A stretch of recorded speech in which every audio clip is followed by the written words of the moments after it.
Et salut les amis, bienvenue sur la chaîne Messor Room. Donc aujourd'hui on va faire la vidéo, je vais vous montrer comment j'ai déménagé mes Ecofila Smaragdina.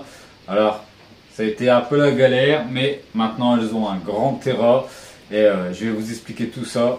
Franchement une super vidéo, vous allez voir, on va voir le nourrissage, on va voir un peu comment elles sont agressives, etc. J'espère que vous allez vous régaler. Allez, c'est parti, générique, et puis on y va.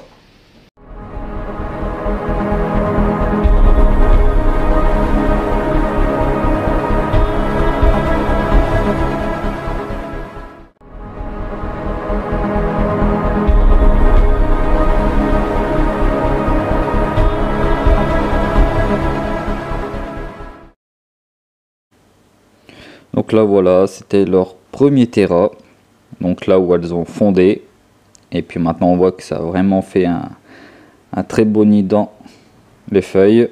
Elles ont quitté les tubes, hein, forcément, elles sont assez nombreuses.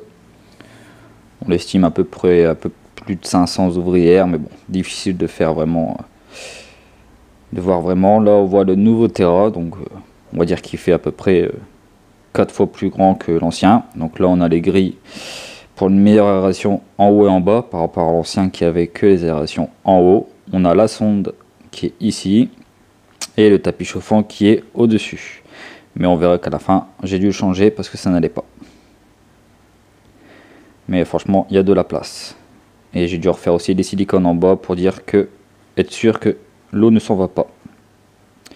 Donc là je commence à installer les nouveaux, donc là deux beaucoup plus grands, pour dire qu'elles ont vraiment un maximum de place. Il y a l'eau, il y a la pompe, chose que je n'avais pas avant, et ça permet que l'eau soit filtrée pour empêcher qu'il y ait une pellicule qui se fait et elles puissent marcher dessus, parce que sinon elles peuvent marcher sur l'eau. S'il y a une petite pellicule, ça marche directement. Donc là on voit le système de sonde, hein, que j'ai collé tout simplement, la pompe qui est derrière, hein, qui est très important, parce que sans ça j'aurai des évasions forcément. Il faut vraiment penser à tout, parce que ce sont des reines de l'évasion, elles collent tellement qu'elles peuvent se coller n'importe où, et le verre et l'anti-évasion ne marchent pas. Donc là j'ai hâte qu'elles puissent faire un nouveau nid, ou en tout cas faire le nid secondaire après. Donc là on va faire un petit peu voir la colonie qui a 1 an. Franchement, elle est juste magnifique. Alors là, elles sont un peu sorties, forcément, je les ai sorties de leur ancien terra pour les mettre dans celui-ci. Et forcément, elles sont pas très contentes. Elles sont assez agressives, hein. Donc il faut vraiment faire ça vite, parce que sinon vous êtes envahi sur les mains. Mais franchement, les images sont juste magnifiques. C'est vraiment une espèce que j'adore, qui est vraiment hors norme. Donc voilà ce que ça donne pour l'instant. Donc là, elles ont vraiment beaucoup plus de place. On voit vraiment le changement. Mais j'ai dû changer un peu le système, vous allez voir par la suite. Donc là, regardez l'agressivité. Elles n'ont vraiment pas peur d'attaquer. Elles voient très bien, donc forcément, dès que vous les embêtez, ça crache de l'acide et ça essaye de vous mordre.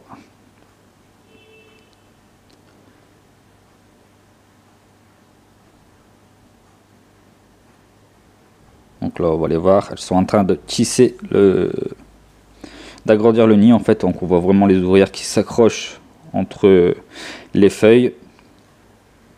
Voilà, là on les voit vraiment bien tenir les feuilles entre elles pour les rapprocher, et ensuite elles vont aller chercher les larves pour les tisser. Mais c'est vraiment impressionnant comment elles arrivent à tenir les feuilles et la puissance qu'elles ont pour faire revenir une feuille sur l'un sur l'autre. C'est assez impressionnant. Et ça fait des chaînes comme ça, impressionnant. Et moi c'est vraiment quelque chose que j'adore sur cette espèce. C'est vraiment pas commun sur les fourmis, quoi. Donc là on va voir un petit peu le soir comment ça fait. Donc le soir je leur ai mis une lampe donc nocturne reptile, tout simplement. Ça fait un petit, bon, ça fait beau. Maintenant est-ce que c'est utile? Je ne pense pas, mais bon, moi j'aime bien aussi quand ça fait beau Et puis de toute façon ça ne les dérange pas. On voit toujours la petite plaque du début que j'avais gravée, Ecophylla smaragdina. Là on a mis du liquide sucré de chez Jolly Hans. Donc bah, elles apprécient, il n'y a pas de problème. Et puis bah, ça travaille la nuit, hein. Ça ne s'arrête pas quand elles sont en train d'agrandir le nid, même le soir ou la nuit, ça travaille. Mais franchement, je suis très content du résultat.